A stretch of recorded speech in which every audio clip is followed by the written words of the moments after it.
Mário Peixoto, que já foi envolvido em falcatruas no governo do Cabral, né, e no governo do Pezão. Aí esse cara estava pagando honorários para a mulher do Witzel. É arrumar encrenca. Coisa ligada ao Cabral, você contrataria. E tem o subsecretário lá, o tal de como é o nome do cara lá? O subsecretário Gabriel.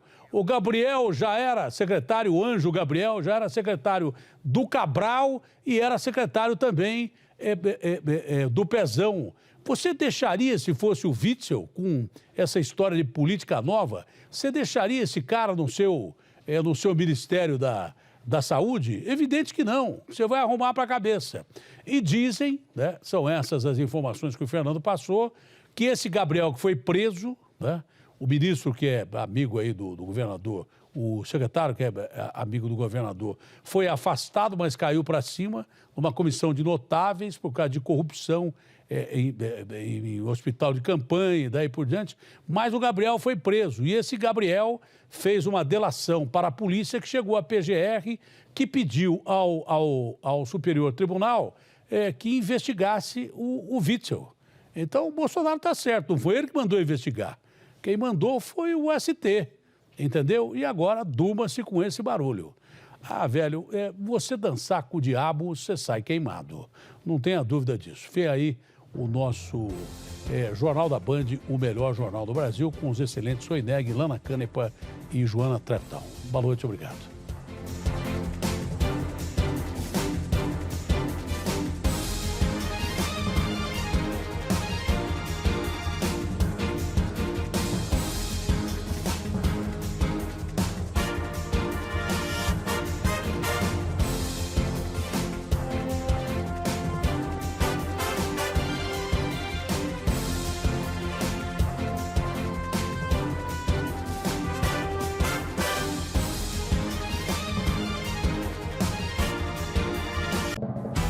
Governador do Rio vira alvo da Polícia Federal por suspeita de corrupção. A investigação contra Wilson Witzel envolve fraude em hospitais de campanha da Covid-19. Witzel nega o crime, diz que a operação é perseguição política de Bolsonaro e ataca filho do presidente. Bolsonaro, que reclamava da atuação da PF contra seus familiares, parabeniza policiais pela ação contra o governador. Rodrigo Maia pede fim das brigas políticas, maturidade e união no combate ao coronavírus.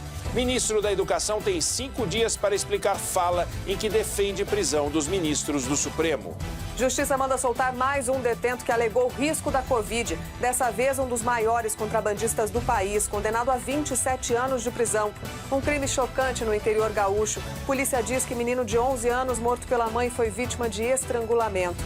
OMS estima que o Brasil chegará a 88 mil mortes por coronavírus até agosto, 4 vezes mais que o registro atual. O último país da Europa a adotar quarentena, a Inglaterra reabrirá comércio a partir da semana que vem. Contando os dias para a volta do futebol na Espanha, Messi mostra que está afiado ao marcar golaço em treino do Barcelona. Cristiano Ronaldo não deixa por menos e na Juventus mistura futebol com basquete. Essa nem LeBron James faria. A seca na região sul, Santa Catarina enfrenta a maior estiagem em 14 anos. No Rio Grande do Sul, 80% das cidades estão em emergência por causa da falta de chuva.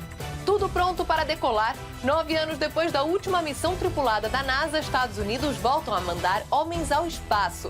Voltamos em instantes.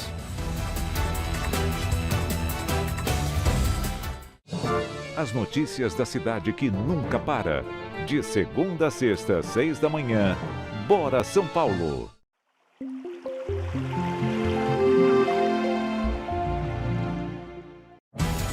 Boa noite. Um dos maiores contrabandistas do país foi solto pela Justiça hoje por fazer parte do grupo de risco para o coronavírus. A denúncia é da Rádio Bandeirantes. Roberto Eleutério da Silva, o Lobão, estava preso desde 2017. Ele chefiava um dos maiores esquemas de contrabando de cigarros da história do Brasil, que movimentava cerca de R$1 milhão por dia, abastecendo o comércio paralelo em São Paulo. Agora, mesmo condenado a 27 anos de reclusão, recebeu o benefício da prisão domiciliar depois de alegar que ele faz parte do grupo de risco para a Covid-19, por ser idoso, tem 64 anos. A decisão judicial é baseada em uma recomendação do Conselho Nacional de Justiça sobre como se lidar com presos durante a pandemia. Alguns foram beneficiados mais de uma vez. Carlos Leandro Carvalho Lisboa já foi preso 13 vezes pela polícia. Tem 4 condenações por roubo e furto, que somam quase 9 anos. Alegando problemas respiratórios, Carlos Leandro foi liberado deste presídio na Grande São Paulo. 10 dias depois, voltou para a cadeia por furto, mas ficou só 2 semanas atrás das grades até ser solto para aguardar julgamento em liberdade, após a justiça acatar o mesmo pedido da defesa. Preso por tráfico, Kaique Silva Vessone deixou essa penitenciária no interior paulista porque o juiz aceitou a alegação que o processo do preso estava parado devido à Covid-19. 15 dias depois, ele voltou para a cadeia pelo mesmo crime. O repórter Pedro Campos, que revelou os casos hoje na Rádio Bandeirantes, conversou com um jurista sobre a liberdade de criminosos reincidentes com a justificativa da pandemia. Se coloca esta pessoa na rua com pressuposto humanístico de que ele então está no grupo de risco. Ele comete novo crime e volta. Vai se colocá-lo na rua novamente? O grupo de risco aí será toda a sociedade. A Polícia de Elite de São Paulo, a Rota, foi checar uma denúncia de tráfico de drogas numa comunidade na periferia da capital e foi recebida a bala. Houve confronto e um homem foi morto.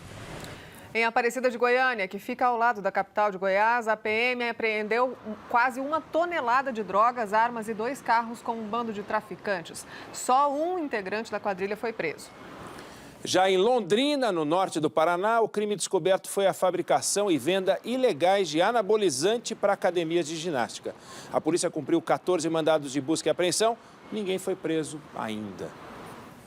A mãe presa pela morte do filho de 11 anos no interior gaúcho disse ter dado remédios para o menino dormir, mas a criança foi asfixiada.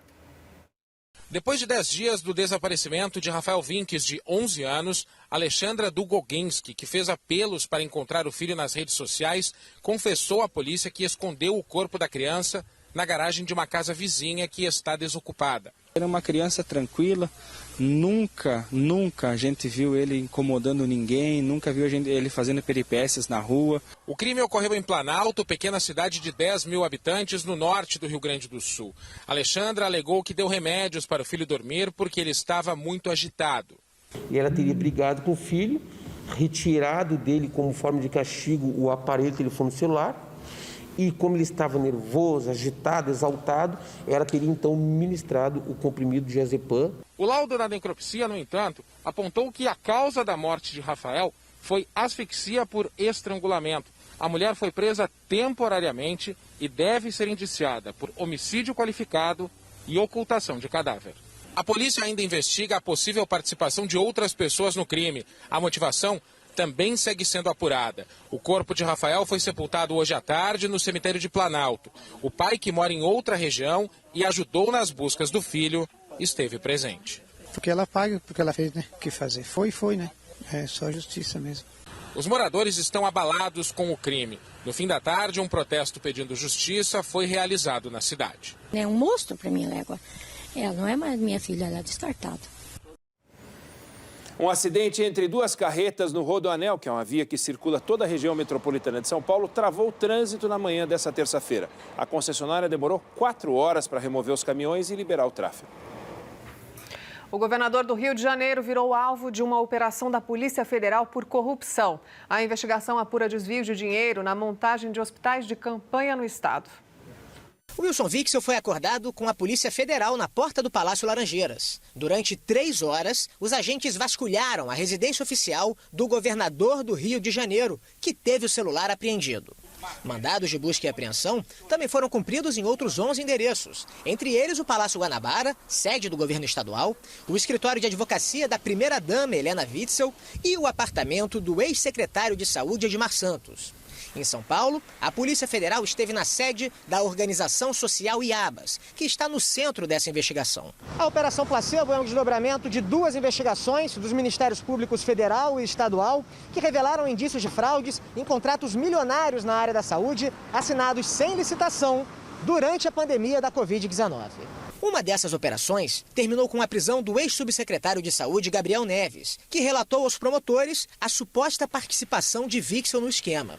Escutas telefônicas gravadas com autorização da Justiça também indicaram que o governador estava atuando para favorecer determinadas empresas. O 01 lá do Palácio assinou a revogação daquela desqualificação da Uni, tá? Aquela desqualificação que impediu a gente de assumir as UPAs. O esquema funcionaria assim. O governo selecionaria empresas em contratos emergenciais para compra de respiradores e montagem de hospitais de campanha. E, em troca, receberia como propina parte dos recursos empenhados nos contratos superfaturados. Como o governador tem foro privilegiado, uma investigação foi aberta pela Procuradoria-Geral da República no Superior Tribunal de Justiça. Em sua decisão, o ministro Benedito Gonçalves justifica que as provas coletadas até esse momento indicam que foi criada uma estrutura hierárquica devidamente escalonada a partir do governador, que propiciou as contratações sobre as quais pesam fortes indícios de fraudes. Outro trecho da decisão cita vínculo bastante estreito e suspeito entre a primeira-dama do estado do Rio de Janeiro e as empresas de interesse de MP. MP é Mário Peixoto, empresário da organização social Iabas, preso há 2 semanas em um desdobramento da Lava Jato no Rio. Os investigadores encontraram no e-mail do operador de Mário Peixoto documentos relacionados a pagamentos para a esposa do governador.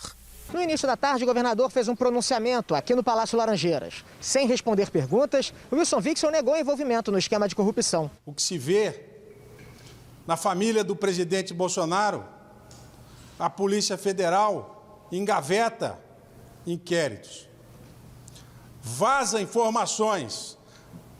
Senador Flávio Bolsonaro, com todas as provas que nós já temos contra ele, que já estão aí sendo apresentadas, dinheiro em espécie depositado na conta corrente, lavagem de dinheiro, bens injustificáveis. Senador Flávio Bolsonaro já devia estar preso. Ex-juiz federal, Wilson Wixel se elegeu em 2018 com apoio da família Bolsonaro e com a bandeira do combate à corrupção. Ele agora entra para o grupo de governadores do Rio acusados de participação em esquemas de corrupção, ao lado de Moreira Franco, Garotinho, Rosinha, Sérgio Cabral e Luiz Fernando Pezão. Bom, e vamos ao vivo ao Rio porque o Fernando Davi tem mais informações dessa operação. Fernando, conta para nós. Oi, Neg, durante a tarde, o Wilson Wixel participou de uma reunião no Palácio Guanabara com o seu secretariado. De acordo com a assessoria do governador, essa reunião já estava na agenda e a pauta foram as ações de combate à Covid-19 aqui no estado. Agora, a expectativa é muito alta pelos depoimentos de Wilson Wixel e de Helena Wixel. O ministro Benedito Gonçalves, o relator do inquérito no STJ, determinou que a oitiva seja imediata, mas até agora não há informação sobre quando que isso vai acontecer. Um dos objetivos dos investigadores com esses depoimentos será aprofundar as apurações sobre essa relação entre o governo do estado e o Instituto Iabas, a organização social que recebeu 770 milhões de reais para a construção de 7 hospitais de campanha até o fim de abril, mas que até agora só entregou um deles. Importante a gente acrescentar que nesse exato momento, 392 pacientes aguardam na fila de espera por um leito dedicado ao tratamento da Covid-19 aqui no estado do Rio. Ainda nessa edição do Jornal da Band, você vai ver uma reportagem completa sobre esse instituto, que é o centro da investigação, e também a repercussão da Operação Placebo em Brasília. Joana. Santa Catarina enfrenta a pior estiagem desde 2006. A chuva da última semana não aliviou a seca. Esta é a principal cachoeira do Rio que abastece a ilha. Está praticamente seca. O mesmo aconteceu com a Lagoa do Peri. Se não chover muito nos próximos meses, há risco de salinização, causando danos ao solo. No Rio Grande do Sul, alerta máximo. 80% das cidades estão em emergência por causa da falta de chuva. São 400 cidades que enfrentam a falta d'água. A Defesa Civil mantém o alerta máximo, já que não há previsão de chuva para os próximos dias. E as precipitações registradas no final de semana não foram suficientes para preencher os reservatórios e aumentar o nível dos rios na maioria das regiões. Segundo o último balanço divulgado pela Emater, empresa de assistência técnica e extensão rural, a produção de soja no Rio Grande do Sul está 45% abaixo da previsão estimada. No milho, as perdas chegaram a 30%. Por outro lado, a produção de arroz, cultura que é irrigada, subiu um pouco, quase 1%.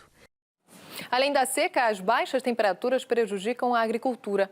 Estas imagens são de Tapiraí, interior de São Paulo. Olha só, a superfície toda congelada. Quando este tipo de gelo se forma sobre uma lavoura, tudo se perde. E é essa a preocupação dos produtores rurais. O governo paulista vai divulgar amanhã os detalhes de como vai funcionar a chamada quarentena inteligente a partir de junho. O repórter Rodrigo Hidalgo tem os detalhes ao vivo. Rodrigo. Boa noite, Lana. Boa noite a todos. Depois de ser prorrogada por 3 vezes, a quarentena agora terá um novo formato. Vai levar em consideração a realidade da Grande São Paulo, litoral e interior do estado. A reabertura da economia, que deverá ser gradual, será baseada em critérios como índices de isolamento social, taxa de ocupação de UTIs e redução de casos de Covid-19. A capital teve ontem uma redução na taxa de isolamento em relação ao fim de semana. Ficou em 53%. Hoje o governo de São Paulo recebeu 333 novos respiradores vindos da China e da Turquia para o tratamento de pacientes com Covid-19. O Senado aprovou a obrigatoriedade de hospitais privados cederem leitos desocupados para pacientes do SUS. O projeto segue agora para a Câmara. A taxa de ocupação de UTIs está perto do limite em hospitais públicos da Grande São Paulo. Em algumas unidades já não há mais vagas. Veja na reportagem. Valdete veio saber notícias da mulher internada na UTI desta unidade, com os leitos lotados. O doutor estava falando para mim agora, não tem vaga para mais ninguém. Se chegar mais gente, vai ter que levar para outro lugar. Em todo o estado, a taxa de ocupação dos leitos de UTI já passa de 70%. Na capital região metropolitana é de quase 90%. A situação também é crítica em 3 hospitais na zona sul de São Paulo. Nesta unidade, por exemplo, no Jabaquara, não há mais leitos de UTI disponíveis para receber novos pacientes. Preocupada, Jéssica espera que o marido internado em um leito de enfermaria volte logo para casa e se recupere do coronavírus sem precisar de uma UTI. Eu espero que ele não seja entubado, que ele é forte, eu tenho fé que ele vai sair dessa. Bom, e o repórter Márcio Campos entrou hoje no hospital de campanha do Pacaembu, em São Paulo, e mostra pra gente como é a rotina nessa unidade que está funcionando há quase 2 meses. Estas pessoas chegaram aqui com um sentimento. Sentimento que você vai morrer. Você acha que você vai morrer. A única sensação nas primeiras horas é que você acha que você vai morrer. Mas o tempo mostrou diferente. Aqui tem mais estrutura, né? Porque lá no Taipas, onde eu estava, não tem estrutura que tem aqui. Eu não posso ver o seu sorriso, mas eu estou sentindo a sua alegria. Eu estou bem mais esperançoso mesmo. Construído no meio do estádio, em uma área de 6 mil metros quadrados, o Hospital de Campanha do Pacaembu completou 50 dias de operação. A gente recebeu uma informação da equipe de retaguarda de que está chegando um paciente agora de ambulância vindo de um hospital. Os 500 profissionais de saúde que trabalham aqui recebem por dia, em média, 30 pacientes. É importante lembrar que o hospital de campanha ele não tem a porta aberta para o público ou os pacientes que queiram vir para cá. Todos que chegam aqui são trazidos de hospitais por onde esses pacientes já passaram. Os pacientes, quando chegam aqui, chegam com esse preconceito, que foram isolados, que vêm aqui para morrer, por uma doença terrível, até eles entenderem que não, que estão aqui, que a gente vai cuidar deles e que eles vão sair bem. Até esse momento, 1.200 pacientes passaram pelo hospital de campanha daqui do Pacaembu. 173 foram transferidos daqui para outros hospitais. Nesse momento, a gente vê ali essa equipe de uma UTI móvel prepara um paciente de 67 anos que passou um período nessa sala de estabilização entubado, mas agora ele precisa ser levado para um hospital de referência da Prefeitura de São Paulo. Você colocar numa balança o quanto nós estamos batalhando por essas vitórias, e elas são muitas, eu acho que o jogo vai ser vencido. Depois de 4 dias internada, a dona Tereza, de 52 anos, recebe alta. Por dia, 30 pessoas passam por esse portão curadas e voltam para casa. A senhora não acreditava na doença? Não. Que eu ia pegar, não. Não? Não. O que a senhora pensava? Eu pensava que era uma gripe, um bronquite, qualquer coisa assim. Você ficar bem dentro de casa e melhorar e esquecer que eu passei isso. Há quase 2 meses, a cidade de Boa Vista espera pela entrega do hospital de campanha para pacientes com Covid-19. O governo de Roraima diz que ainda não conseguiu contratar médicos e enfermeiros. 80 leitos já estão prontos, enquanto o principal hospital do estado está superlotado. A Caixa pagou hoje 3 novos lotes do auxílio emergencial de R$ 600. Quase 8 milhões de pessoas foram beneficiadas.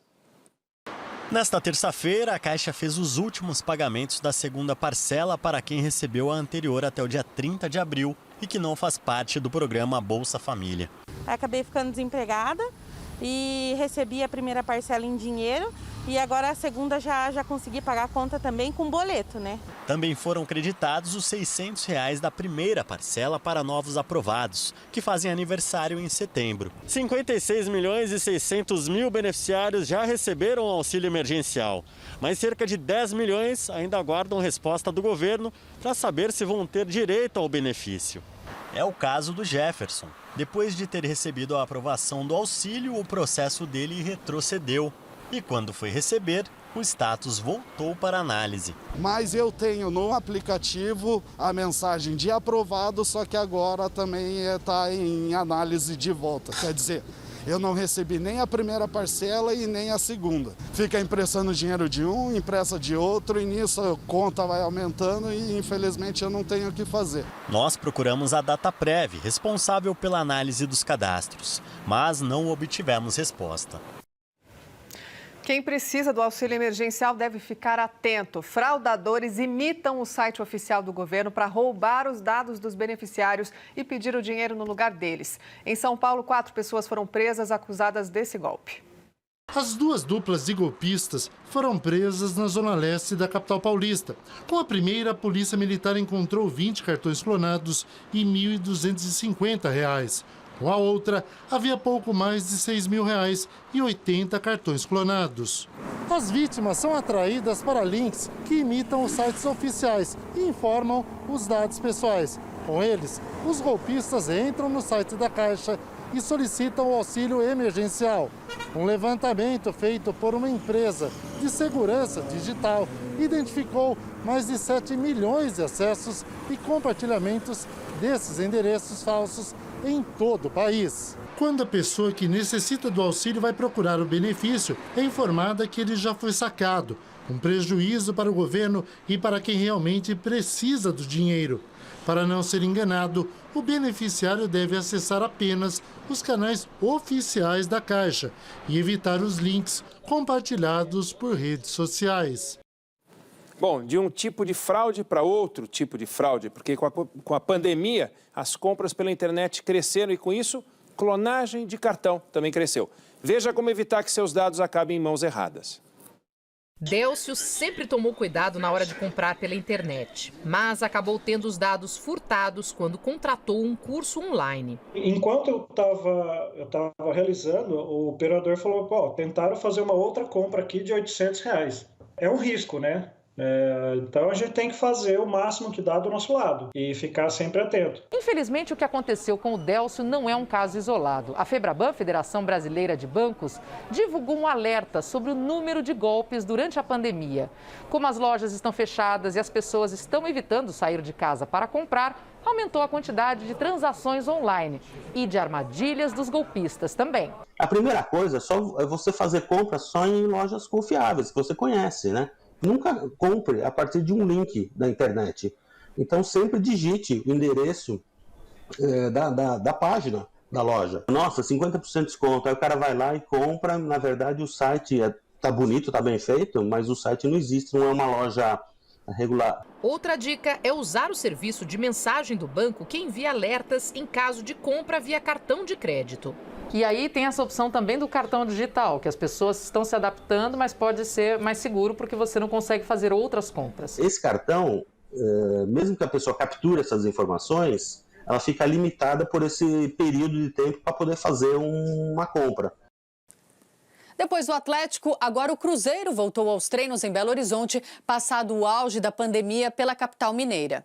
Foram mais de 2 meses sem pisar na toca. Os jogadores do Cruzeiro treinaram hoje pela primeira vez depois do isolamento por conta da pandemia. Vamos ver como vai ser, mas feliz de poder estar voltando.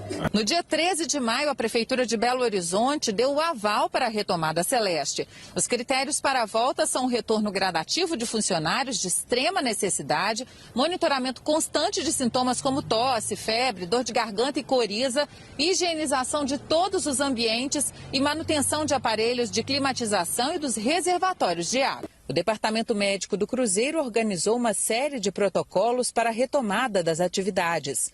Inicialmente, os atletas vão ser divididos em 5 grupos. Cada um treinará em um horário e também em campos diferentes. Todo o staff do clube tem trabalhado junto. É um trabalho extra que vai desde os cuidados, no nosso caso, da rouparia, onde todo o material é disposto nos locais específicos. Agora, América, Atlético e Cruzeiro já retomaram os treinos, ainda que não haja definição sobre o reinício do Campeonato Mineiro.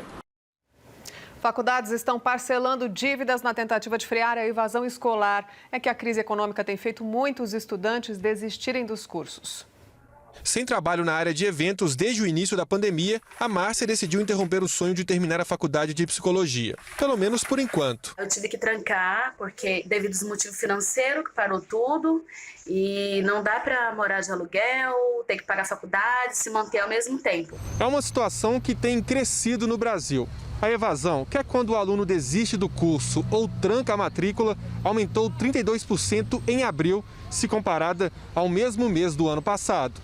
A porcentagem dos que desistiram é pequena, mas o aumento é incomum para esse período do ano.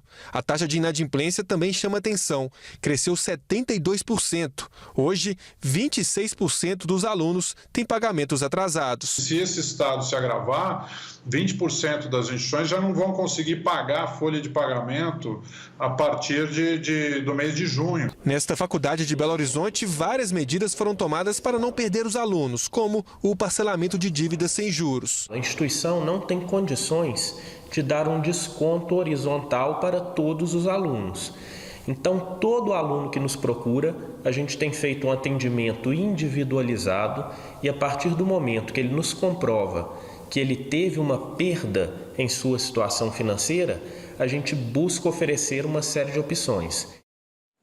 Olha, um levantamento nacional mostra que quase 30% dos lares não têm internet. E quem tem acesso reclama da qualidade da conexão e as queixas aumentaram durante a quarentena. Nada de 3G, 4G, nem a cabo ou fibra ótica. Na casa da Luciene, a única internet é a da vizinha. Quando funciona, nós usamos da vizinha. 29% das famílias no país não têm acesso à internet em casa. Uma pesquisa feita todos os anos mostra que os brasileiros estão cada vez mais conectados, mas ainda existe uma diferença enorme entre as classes sociais. Enquanto 99% dos domicílios da classe A têm internet, esse número é de 50% nas classes D e E. O levantamento foi feito um pouco antes do início da pandemia, por isso ainda não reflete a mudança de comportamento que ocorreu nos últimos 2 meses. Mas o que tanto os números quanto a quarentena mostram é que a dificuldade em se conectar diminui ainda mais as oportunidades de quem mais precisa. A Karen sabe bem o que é isso. Teve semana que eu cheguei a perder serviço porque não tinha internet. Se eu não tiver online e eu não aceitar a escala, eles passam para frente, aí eu acabo ficando sem trabalhar. O estudo do CETIC mostra ainda que 6 em cada 10 pessoas acessam a internet somente pelo celular. Nas classes D e E, esse índice é ainda maior. A gente ouve relatos de pessoas falando, eu não consigo enxergar uma lousa virtual, professoras, anotações na telinha do meu celular. De fato, isso impacta. Mesmo quem tem acesso sofre com a qualidade da conexão. De acordo com a Anatel, em abril, as reclamações do serviço de banda larga cresceram 10% em relação a março. A internet se tornou uma condição para a pessoa viver, para enfrentar essa pandemia. O não acesso se tornou uma questão dramática, né, de condição mesmo, de qualidade de vida. O transporte público voltou a ficar lotado no primeiro dia útil depois do mega feriado em São Paulo. Quem precisou pegar trem hoje cedo em São Paulo teve a sensação de que a quarentena acabou. Estações e vagões estavam lotados logo cedo, às 6 horas da manhã. O feriado estava tranquilo, não estava tão cheio não. subindo para a luz já está meio cheio. No primeiros horários tem bastante gente, hein? Tem bastante gente na rua. Entre a periferia, na zona leste da cidade, e o centro, a Estação da Luz, mal dava para se segurar. Trocamos de composição para poder conversar com os passageiros numa distância mais segura. Uma tarefa difícil. Encontramos a Marli. Ela está voltando ao trabalho depois de 2 meses afastada. Ela foi infectada pelo coronavírus. Cheguei assim no estado que se o meu esposo não corresse, eu tinha morrido. Você não tem medo agora de pegar trem, metrô, essa gente toda e se infectar de novo? Medo a gente tem, mas é um risco, né, que o brasileiro tem que correr. Na estação central de São Paulo, muita gente nas plataformas, escadas, entrando e saindo. Ou seja, um dia normal. Até o trânsito nas avenidas de São Paulo hoje estava carregado, como não se via desde o dia 19 de março. Muitos ônibus já chegavam cheios na região da zona sul da cidade. Os usuários do transporte público dizem que esta terça-feira já é uma amostra de como será daqui para frente. Está muito cheio, né? Era para estar mais vazio, acho que tem muita empresa funcionando, né? Em Recife, nas cidades da volta, na região metropolitana, policiais militares estão fiscalizando os ônibus para evitar lotações. O número de passageiros nos ônibus foi limitado, o que gerou fila nos terminais. Em alguns pontos da capital, houve congestionamento em bloqueios que foram montados para fiscalizar o rodízio de carros. Maior clube da Alemanha, o Bayern de Munique, colocou uma mão em mais um título nacional. Hoje venceu o Borussia Dortmund e ficou mais perto do 8º título seguido da Bundesliga. Torcedores na Itália e na Espanha contam os dias para o retorno do futebol agora em junho. E os melhores do mundo também. Messi e Cristiano Ronaldo mostraram que já estão afiadíssimos para voltar a jogar. Messi mostrou que está com apetite e que não gosta de perder nem no treino do Barcelona. Deu carrinho para roubar a bola no campo de defesa, construiu a jogada e ainda apareceu para finalizar com direito a drible no goleiro. Um golaço, bem ao estilo do craque argentino.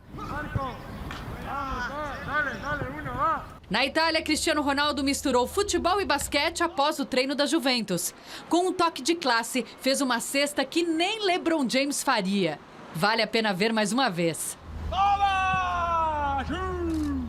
Na Inglaterra, o campeonato ainda também não tem data para voltar, mas o West Ham já pensa na torcida.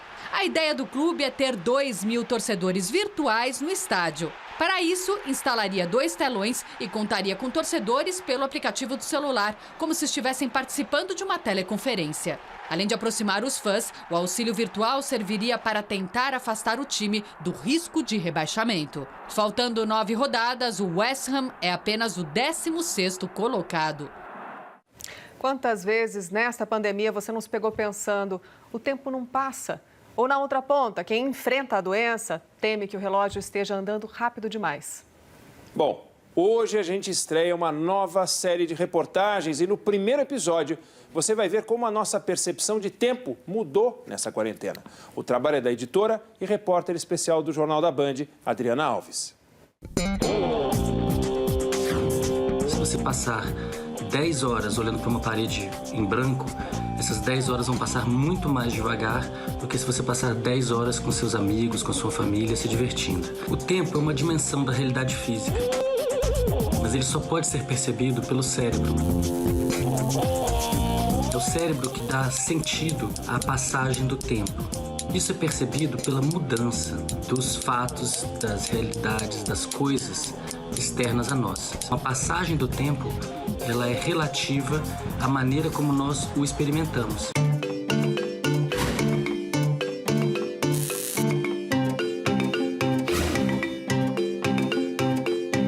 Triste novo recorde do número diário de vítimas da pandemia.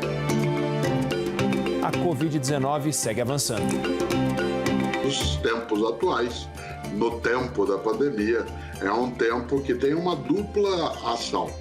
De um lado, ele estende, ele torna mais elástica a nossa sobra de tempo para algumas atividades, por outra, ocupa o nosso tempo com uma marca muito grande, que são as atividades domésticas, atividades do lar, de quem nele está e nele pode ficar, que acabam reduzindo imensamente outras formas de uso do tempo, porque o trabalho da casa nos toma tempo. Parece que o que você precisa fazer, você precisa de pelo menos 48 horas. Quando você não está em casa, você tem uma rotina muito mais regrada. Você acorda naquele horário, você leva a criança para a escola, e da escola você vai para o seu negócio. Enfim, de repente juntou tudo no mesmo ambiente e você fica extremamente sobrecarregado. Não tem para onde fugir. É impossível não surtar, a verdade é essa. Mas a maneira como cada pessoa vivencia o tempo dependerá do teu estado de espírito naquele momento. Quando eu estou, por exemplo, com pressa, parece que tudo está contribuindo para atrapalhar. Os semáforos começam a fechar em sequência, pessoas ficam na minha frente e eu não consigo passar. As experiências da pandemia e da quarentena modificam profundamente a nossa percepção de tempo. Para aquelas pessoas que são capazes de praticar o distanciamento social porque têm recursos e têm juízo, essa é uma situação nova que pode estar sobrando tempo. E a sobra de tempo às vezes leva à ansiedade, leva ao medo, leva a preocupações, leva à insônia. Eu sinto ansiedade quando eu começo a pensar muito como que vai ser depois. Como que vai ser o futuro? Outras vezes leva a um relaxamento, a uma entrega para o momento presente, a um aprofundamento do autoconhecimento, práticas de yoga, práticas de meditação, movimentos para dentro de si. Eu estou aproveitando o meu tempo para trazer a prática de yoga, que eu já fazia 2 vezes por semana, trouxe para minha casa e assim eu consegui aumentar a frequência. Eu faço agora todos os dias. Para as pessoas que precisam sair de casa para lutar pelo seu ganha-pão, esse é um momento muito difícil, porque o tempo está escasso. É o tempo apertado para conseguir recursos para a sobrevivência. O tempo nesse período está muito rápido, né? A gente não sabe muito quando é semana, quando é final de semana, ainda mais para a gente que está na linha de frente aí tentando entregar doações. As principais dificuldades nesse período é também conseguir atender todas as famílias que realmente necessitam de auxílio. E agora, o tempo para a vacina, o tempo para novos medicamentos, o tempo para o afastamento da quarentena, ele parece muito longo, né? Porque nós temos pressa. E a nossa pressa agora, ela vem da necessidade de retomarmos um pouco da regularidade, né, das nossas coisas. Hoje, nós não sabemos qual é o dia de amanhã, e essa é uma situação muito nova para as últimas gerações. E a gente precisa, nesse instante, compreender que as mudanças necessárias dizem respeito ao bem-estar coletivo. Só assim nós vamos conseguir recobrar a segurança no espaço e no tempo. A gente usa uma expressão antiga que é de tempo ao tempo. Nesse sentido, é claro, nós queríamos ter muito mais clareza, né, nestes tempos. Ainda não temos.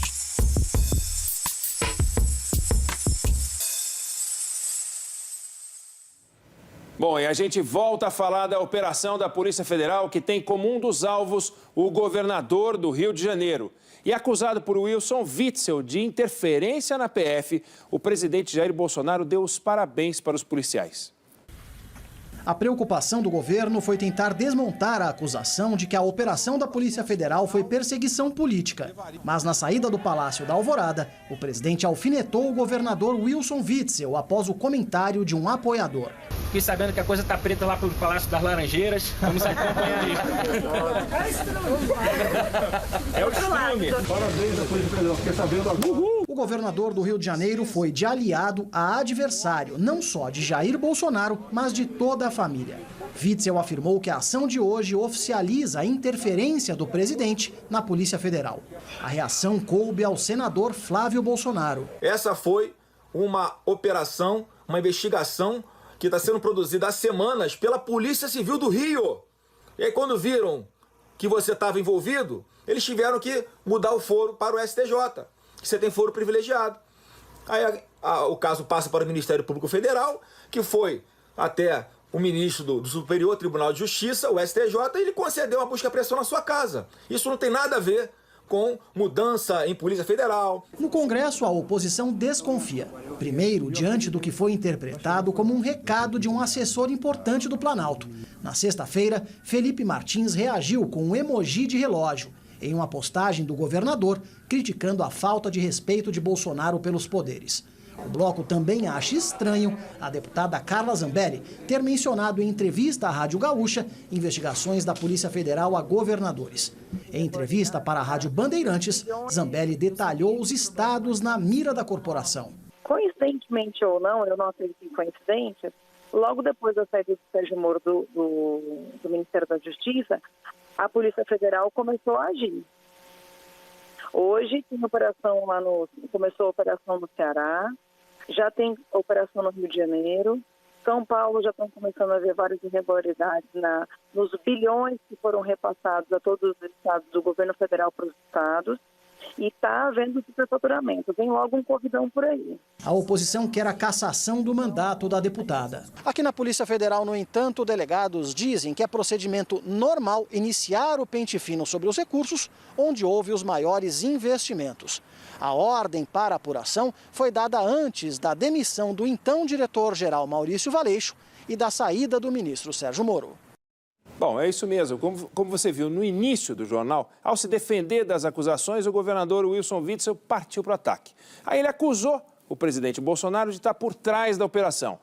É aquilo, quando as investigações começaram e quem conduzia era a Polícia Civil do Rio, o Sérgio Moro era ministro da Justiça. A tal famosa reunião em que o Bolsonaro pede mudanças na Polícia Federal nem tinha acontecido. E a operação de hoje só aconteceu com autorização de um ministro do Superior Tribunal de Justiça, Benedito Gonçalves, que foi nomeado no governo Lula. Não tem nada a ver com o Bolsonaro. Agora, o que tem a ver com o Bolsonaro é a pisada de bola que ele deu hoje ao falar da operação. Como assim parabenizar a Polícia Federal? Ele lá sabe se o Witzel é culpado ou inocente, mas não era ele que reclamava da Polícia Federal quando o alvo eram os seus filhos e um amigo dele? O IABAS, instituto-alvo da operação de hoje, é suspeito de diversas irregularidades no Rio de Janeiro e também em São Paulo. A organização social estava proibida de participar de licitações no Rio. Por um ato do governador, ela voltou a poder participar e foi contratada para construir hospitais de campanha que não foram entregues por mais de 800 milhões de reais. A organização social foi escolhida pelo governo estadual do Rio e pela Prefeitura de São Paulo para gerir os hospitais de campanha durante a pandemia do coronavírus. Na última semana, Mário Peixoto, apontado como um dos sócios da OS, foi preso em uma operação que investiga crimes de corrupção, peculato, lavagem de dinheiro e organização criminosa. 4 milhões de reais teriam sido desviados dos cofres públicos desde o governo de Sérgio Cabral. No ano passado, o IABAS foi proibido pela Secretaria Municipal de Saúde do Rio de participar por 2 anos de licitações na capital, acusado de cometer uma série de irregularidades administrativas ao gerir 2 UPAs na cidade. Em São Paulo, o IABAS também é investigado em 2 processos no Tribunal de Contas que apuram supostas irregularidades em contratos com a Prefeitura. A organização social é responsável por construir e gerir 7 dos 9 hospitais de campanha contratados pelo governo do estado para o enfrentamento da Covid-19. O governo anunciou um investimento de R$1 bilhão. Deste valor, 836 milhões foram destinados ao IABAS em contratos emergenciais e sem licitação. No entanto, até o momento, apenas uma unidade foi entregue. As obras de 6 hospitais de campanha estão quase um mês atrasadas. Somente o do Maracanã está operando. Na última semana, o secretário estadual de Saúde, Fernando Ferri, chegou a afirmar que alguns desses hospitais podem não ser entregues. Pela terceira vez em menos de uma semana, o ex-aliado da família Bolsonaro, Paulo Marinho, prestou depoimento no Rio de Janeiro. A Polícia Federal pediu para fazer perícia no celular do empresário, que foi ouvido no inquérito que investiga a suposta tentativa de interferência do presidente Jair Bolsonaro na Polícia Federal e o interesse na troca do comando da corporação no Rio. Paulo Marinho foi ouvido por 2 delegados da Polícia Federal de Brasília. Por cerca de 6 horas, o empresário deu detalhes da conversa que disse ter tido com Flávio Bolsonaro em 2018. O senador teria contado a ele sobre a informação recebida com antecedência da operação da PF Furna da Onça, que investigou denúncias de corrupção na Assembleia Legislativa do Rio. Um delegado da PF teria contado sobre a ação a 3 colaboradores de Flávio. Um deles, o então chefe de gabinete, Miguel Ângelo Braga, que será ouvido amanhã em Brasília. Na saída, Marinho, que é o suplente de Flávio no Senado, disse que apresentou novas provas, inclusive materiais, e que a PF pediu que ele entregasse o celular. O fato do delegado, dos 2 delegados da Polícia Federal quererem fazer perícia no meu celular é porque eles acreditam que meu celular tem alguma coisa que possa colaborar. Para mim não é novidade, mas existe ameaça, existe devassa, existe tudo que você imaginar de uma pessoa que se colocou na posição que eu me coloquei, está passando, né? Em transmissão pela internet, Flávio negou as acusações e disse que o ex-aliado da família agora quer prejudicá-lo por ser pré-candidato à Prefeitura do Rio pelo PSDB, que faz oposição ao Planalto. Então a missão que ele está é me atacar. Mais um canalha, um lobista, que tá... Tem um monte de coisa para você explicar também, Paulo Marinho. Não vai achando que você vai ficar me acusando de coisas que eu não fiz, que vai ficar cometendo calúnias, né, contra mim ou contra qualquer pessoa, e vai ficar por isso mesmo, não. Atendendo ao pedido da Polícia Federal, o ministro do Supremo, Celso de Mello, negou o acesso dos advogados de Flávio Bolsonaro aos depoimentos de Marinho e Miguel Braga amanhã, ao determinar o sigilo para não atrapalhar as investigações. A câmera de vídeo que gravou a reunião ministerial de 22 de abril vai passar por perícia nos próximos dias. E ainda esta semana, o Procurador-Geral da República deve pedir ao Supremo que Jair Bolsonaro seja ouvido pela PF. Ele poderá responder o questionário por escrito. Em pronunciamento hoje, o presidente da Câmara, Rodrigo Maia, defendeu um trabalho conjunto entre os poderes da República e com a sociedade para a saída da crise provocada pelo coronavírus. Como consequência da pandemia, vem o desemprego. Com o desemprego, vem a fome, as falências, as dificuldades de honrar compromissos. Mas é preciso ter claro, a quarentena, o isolamento social não são culpados por derrubar a economia. Quem derruba a economia é o vírus. Vivemos uma guerra. O inimigo ainda não é totalmente conhecido pela ciência. Um inimigo invisível e mortal. O povo brasileiro espera que cada um de nós, detentores de mandatos públicos, tenha consciência do papel a desempenhar na busca de soluções para enfrentar o vírus que mata. Preservar a harmonia e a independência entre os poderes significa compreender um pilar fundamental da democracia. As senhoras e senhores ministros do Supremo Tribunal Federal sabem que este parlamento respeita e cumpre as decisões judiciais, mesmo quando delas discorda. Todos sabemos o importantíssimo papel da imprensa livre e dos profissionais de imprensa na consolidação da democracia. Bom, quando a gente vê uma fala dessa do presidente da Câmara, a gente não sabe se festeja ou se lamenta. Por um lado, é óbvio que tem que festejar, porque ele joga a luz aonde a luz tem que estar. Por outro lado, não é triste imaginar que o presidente da Câmara tem que ficar passando recado desse tipo, porque os adultos da sala resolveram brincar de mocinho e bandido no playground? Muitas empresas criaram redes de solidariedade para ajudar pessoas que mais precisam e também para socorrer outras empresas. Vamos ver alguns exemplos. Neste centro de atendimento da Prefeitura em São Paulo, são distribuídos 5.000 kits de café da manhã diariamente. Um trabalho que é possível graças às doações de uma indústria panificadora que vai distribuir durante 3 meses 900.000 fatias de pães. As histórias dessas pessoas, saber a diferença que isso está fazendo na vida das pessoas, nos toca, né? E também nos deixa felizes. Desde que os efeitos das medidas de distanciamento social passaram a impor mudanças drásticas para a sociedade, o negócio de muitas empresas tem sido ajudar. E essas ações têm acontecido de diversas formas em várias frentes, seja na ajuda diretamente às famílias por meio de doações, seja no apoio às empresas que tanto têm sofrido com a redução na atividade econômica. Há um mês, esse é o trabalho da plataforma criada pela Câmara Americana de Comércio no Brasil, a Anshan Brasil. O grupo criou o movimento Soma, que integra ações de empresas voltadas para outras empresas.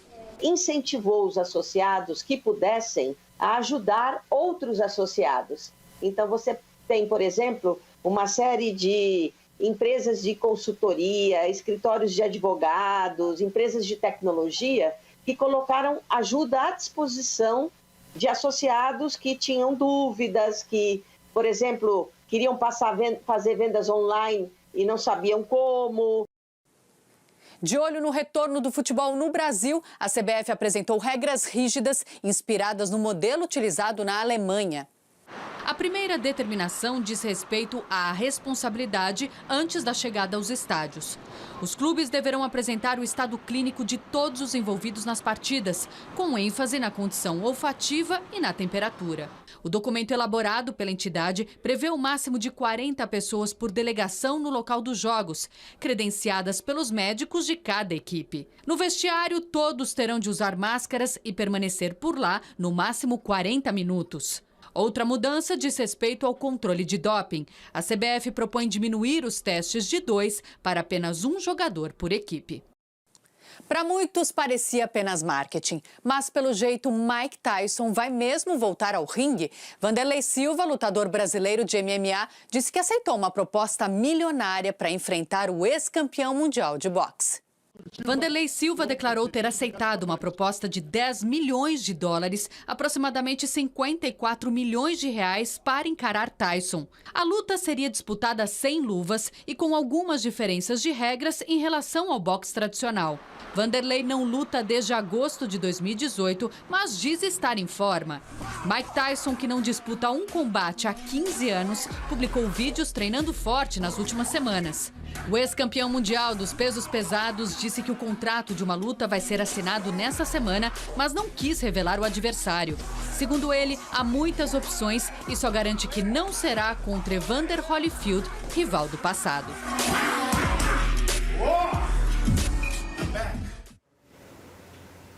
A seguir, ministro da Educação terá que explicar na Polícia Federal o pedido de prisão de ministros do Supremo. E ainda, a OMS faz nova estimativa sobre mortes pela Covid no Brasil. O número é 4 vezes maior que o atual.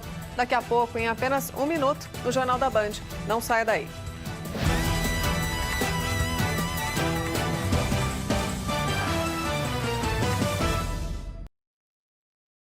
Para te convidar para um evento super especial e delicioso. MasterChef é a maior competição de gastronomia do mundo, cheia de dicas de cozinha e com muito profissionalismo, mas também é uma competição que carrega emoções e que traz um monte de outras coisas, pitadas de outros temperos. Pois bem, MasterChef trouxe para você uma novidade e um evento do qual você vai poder fazer parte. Toda quarta-feira às 9 horas da noite, não vão ser os participantes que vão cozinhar, vamos ser nós. Ana, Henrique e eu vamos receber uma caixa misteriosa e vamos cozinhar para você. Queremos te convidar para fazer parte dessa live. Quarta-feira às 9 da noite vai acontecer no canal de YouTube do MasterChef. E eu te espero, eu quero te ver, eu quero te ouvir e eu quero que você faça parte. Um enorme beijo, nos vemos na quarta. O desafio que vivemos exige informação confiável. E você encontra todo o conteúdo do jornalismo de credibilidade do Grupo Bandeirantes de Comunicação reunido em um só lugar. Não fique em dúvida, não caia em fake news. Acesse agora, no seu celular ou no seu computador, band.com.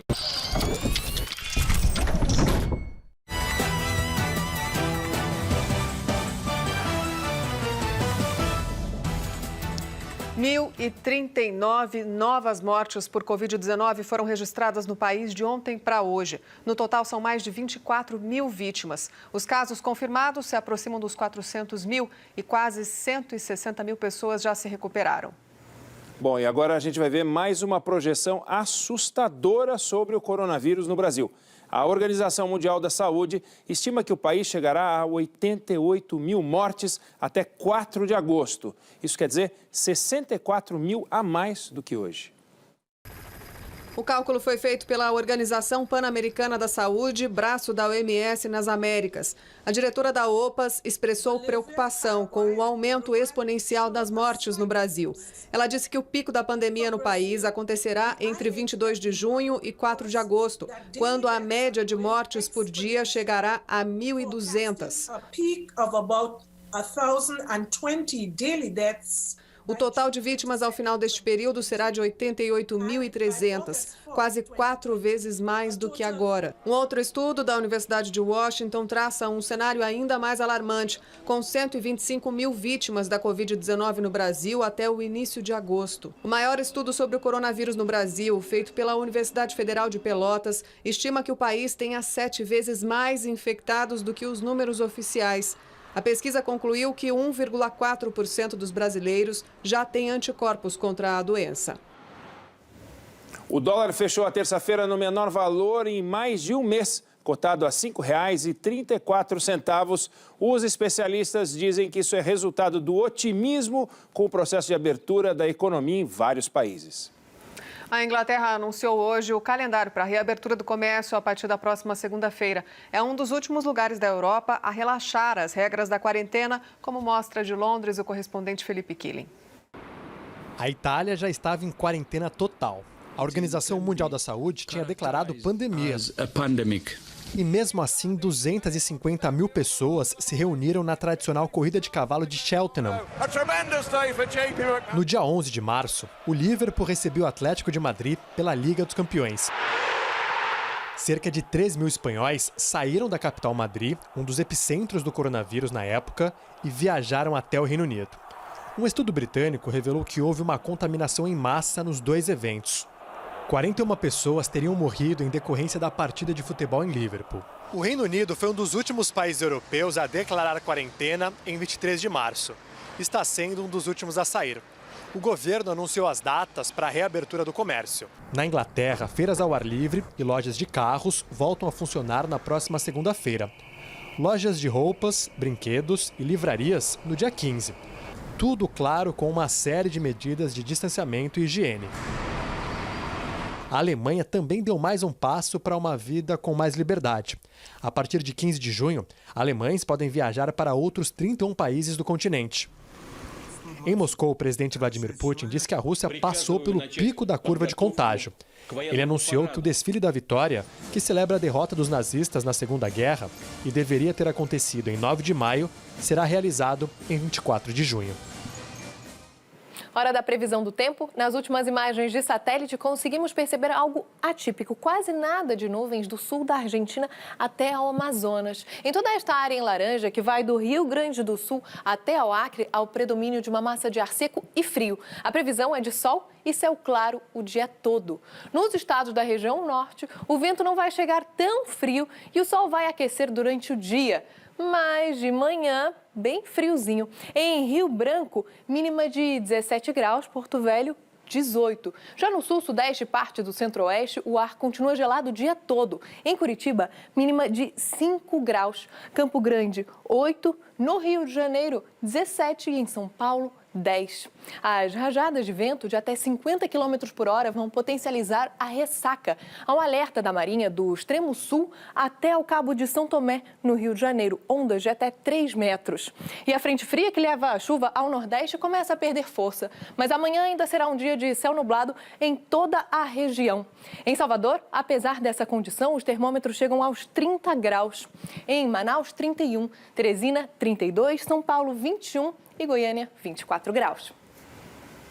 Em algumas cidades, as feiras livres são uma das atividades suspensas por causa da pandemia, mas na grande maioria elas continuam funcionando. Alguns feirantes seguindo, outros não, as regras para não espalhar o coronavírus. Você aceitaria tranquilo ser atendido assim por um feirante? Boca, nariz, nada protegido. E isso se repete várias vezes. A Albertan faz diferente. Além de se proteger, oferece álcool em gel para a clientela. E se alguém chegar sem máscara na barraca dele... A gente foi uma carinha feia para ele, para dizer que não está gostando. Os feirantes preferem não gravar sobre o assunto, mas eles calculam pelo menos 15 trabalhadores com coronavírus daqui, da Feira de São Joaquim, a maior de Salvador. Em apenas uma semana, 4 mortes foram associadas à Covid-19, 2 comprovadas até agora. Mesmo assim, a aglomeração tem sido comum em locais como esse. Assim como na capital baiana, há concentração de pessoas pelas feiras livres do país, o que pode ser visto, por exemplo, em São Paulo. Em Manaus, o movimento de clientes também tem sido intenso durante a quarentena. Em Curitiba, todas as bancas têm álcool em gel e espaço para lavar as mãos com água e sabão. Ou ainda pode tentar utilizar luvas para estar em contato tanto com as frutas, né? Quando você está mexendo, manuseando tudo ali pela feira, tem que ter essa cautela, porque a pessoa pode fazer isso na mão e depois tocar, né? Ou tocar o dinheiro que vai te entregar. Sempre prevenindo para poder não ficar dentro de casa, para poder vir trabalhar, ver se buscar o pão. O ministro do Supremo, Alexandre de Moraes, deu 5 dias para que o ministro da Educação, Abraham Weintraub, explique em depoimento à Polícia Federal a declaração que ele deu numa reunião ministerial divulgada na última sexta-feira. Weintraub disse que Brasília é um câncer, insultou e pediu cadeia para ministros do Supremo. Na decisão, Alexandre de Moraes afirma que na fala de Weintraub há indícios da prática de pelo menos 6 crimes previstos no Código Penal e na Lei de Segurança Nacional. A seguir, companhia aérea Latam pede recuperação judicial nos Estados Unidos. E ainda, o presidente da China diz que militares devem estar preparados para um combate armado em meio à pandemia. Daqui a pouco, no Jornal da Band.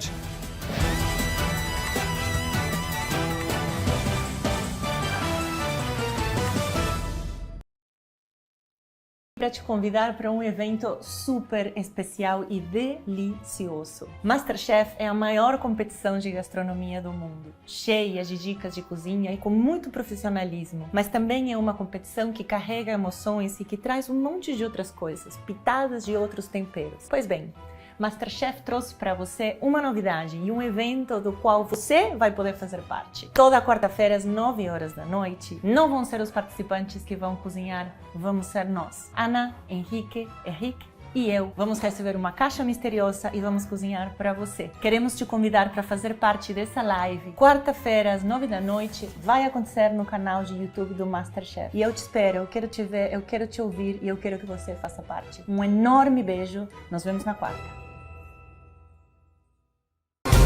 O desafio que vivemos exige informação confiável. E você encontra todo o conteúdo do jornalismo de credibilidade do Grupo Bandeirantes de Comunicação reunido em um só lugar. Não fique em dúvida. Não caia em fake news. Acesse agora, no seu celular ou no seu computador, band.com.br/coronavírus.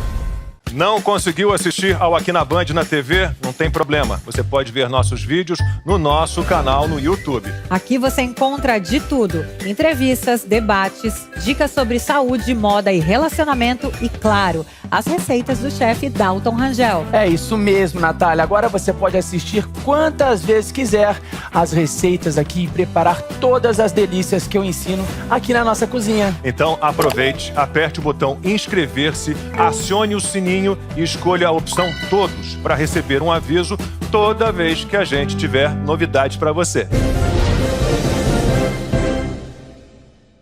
Oi pessoal, tudo bom? Eu tô aqui no departamento de engenharia da Band.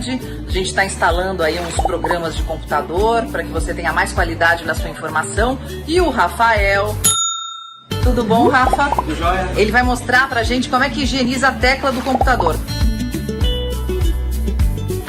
Bom, aqui tem água com lisoform, tá? Uma solução que é feita para te dar uma segurança maior, né? Na hora de trabalhar com teclados que são utilizados por várias pessoas, né? Então, basicamente, o que a gente vai fazer é borrifar isso aqui num paninho e a gente higieniza a parte do teclado para ficar apto, né? Para outras pessoas utilizarem também.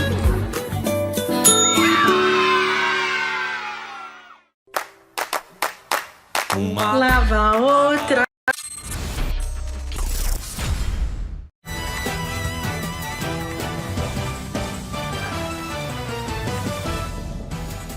A Latam entrou com pedido de recuperação judicial nos Estados Unidos. Os voos da companhia aérea brasileira não são afetados. O pedido de proteção contra a falência inclui as empresas do grupo que atuam nos Estados Unidos, Chile, Peru, Colômbia e Equador. As subsidiárias no Brasil, na Argentina e no Paraguai ficaram fora. Se a recuperação judicial for aceita, a Latam vai deixar de pagar credores por um determinado período. E as dívidas são estimadas em 10 bilhões de dólares. O presidente da China disse que os militares do país devem estar preparados para um combate armado em meio à pandemia. Xi Jinping afirmou que o coronavírus representa uma ameaça à segurança nacional e que as Forças Armadas devem intensificar o treinamento e trabalhar com as piores hipóteses. O discurso foi feito durante o Congresso Nacional do Povo, sessão anual do parlamento, que é realizada com 2 meses de atraso devido à pandemia. A reunião coincide com o agravamento das tensões com os Estados Unidos, que acusam a China de ter negligenciado o combate ao vírus e a divulgação de informações sobre a doença. Síndicos de condomínios em Minas Gerais devem alertar a polícia sobre casos suspeitos de violência doméstica. É o que determina uma lei que foi recém-aprovada. Há 10 anos, o Ricardo é síndico deste condomínio, com cerca de 500 moradores. Ele já presenciou e denunciou vários conflitos nos apartamentos, mas a grande dificuldade era a falta de respaldo para fazer isso. Uma hora eu estou vestido de amigo, vizinho, colega, outra hora eu me visto de síndico, que tem que cobrar das pessoas.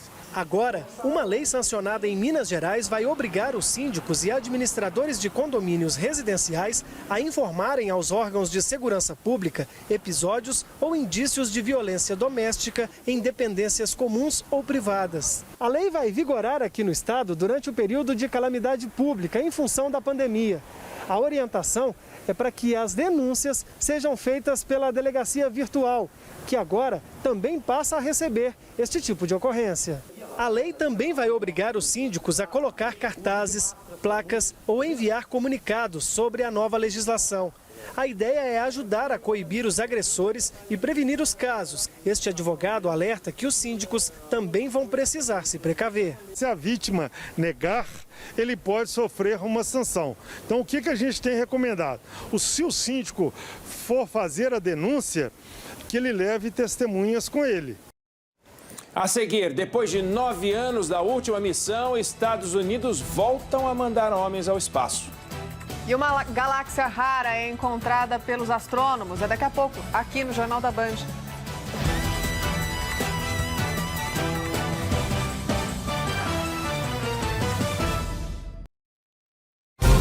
O desafio que vivemos exige informação confiável. E você encontra todo o conteúdo do jornalismo de credibilidade do Grupo Bandeirantes de Comunicação reunido em um só lugar. Não fique em dúvida, não caia em fake news. Acesse agora, no seu celular ou no seu computador, band.com.br/coronavírus. Oi, gente, para tudo. Essa é para você que vive me dizendo que tá morrendo de saudade do maior e mais querido reality show do Brasil. Tá sentindo cheirinho de Masterchef no ar? Agora, os chefes mais amados do Brasil e eu vamos nos desafiar em caixas misteriosas pela internet. E você vai poder participar conversando com a gente nas lives e também dando uns pitacozinhos nas receitas que a gente vai preparar. Então anota aí que eu tô com saudade, quarta-feira à noite no canal do Masterchef no YouTube, tá bom? Até lá!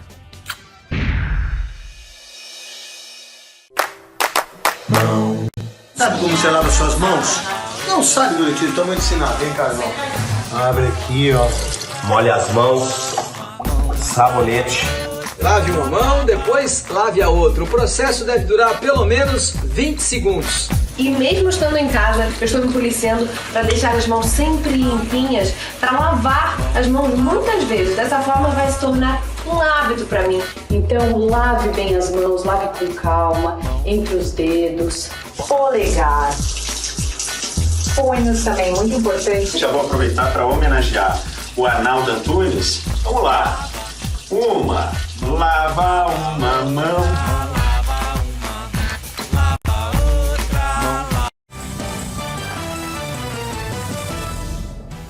A volta dos americanos ao espaço após 9 anos da última missão tripulada. E um tipo raro de galáxia encontrado pelos astrônomos. Embarcamos nessa viagem em 2 minutos.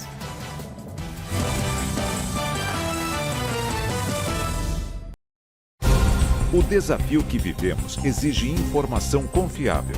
E você encontra todo o conteúdo do jornalismo de credibilidade do Grupo Bandeirantes de Comunicação reunido em um só lugar. Não fique em dúvida, Não caia em fake news. Acesse agora, no seu celular ou no seu computador, band.com.br/coronavírus. Lave as mãos e previna-se contra o coronavírus. Duas medidas diferentes, a lavagem de mãos e o uso do álcool gel. Quando as mãos estão sujas, eu vou evitar passar o álcool gel, eu vou ter que lavar a mão com água e sabão mesmo.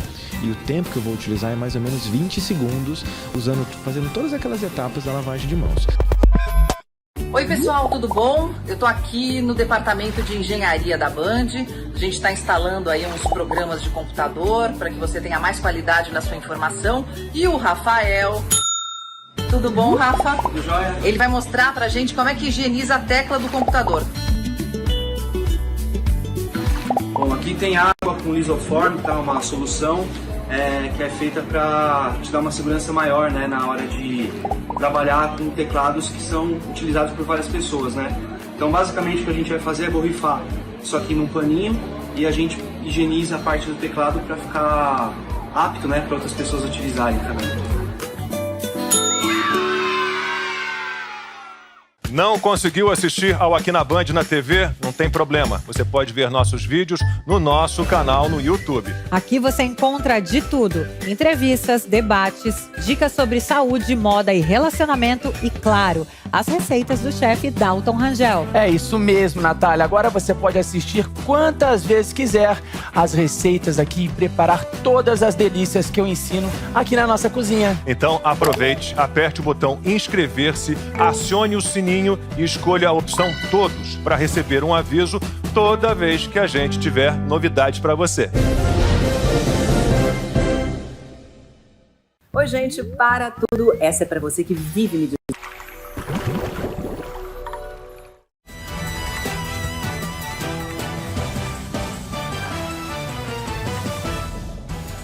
9 anos depois da última missão, os Estados Unidos vão voltar a lançar um foguete tripulado para o espaço. Faltam menos de 24 horas para o feito histórico. E, claro, já está tudo pronto. O foguete posicionado. A cápsula também é pequena, mas um mundo tecnológico para os curiosos. Os dois astronautas a bordo são veteranos, Robert Behnken e Douglas Hurley. As roupas foram desenvolvidas especialmente para essa missão. E não é só o visual moderno, inspirado em um videogame, que as peças entregam. São altamente tecnológicas. É uma só peça que se pluga automaticamente ao assento, garantindo a comunicação através do capacete e controlando a todo momento os sinais vitais. O lançamento será amanhã, às 5h33 da tarde, pelo horário de Brasília. Esta é a primeira vez em 9 anos que os americanos vão para a Estação Espacial Internacional por conta própria. Com a aposentadoria dos ônibus espaciais da NASA, dependiam dos russos para chegar até lá. Uma equipe de astrônomos encontrou um tipo raro de galáxia que fica quase no infinito. Está a 11 bilhões de anos-luz da Terra. O formato chama atenção. É do tipo anel de fogo, o que indica que a formação se originou de uma colisão entre duas galáxias. Acontece em apenas uma a cada 1000. Por isso, o buraco gigantesco no meio. E no anel nascem aproximadamente 80 estrelas com massa igual à do Sol.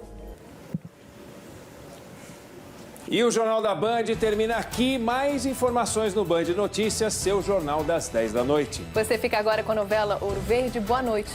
Ainda hoje você confere mais um episódio de MasterChef Profissionais, logo mais às 10h45 da noite. Ótima noite para você. Boa noite e amanhã tem mais.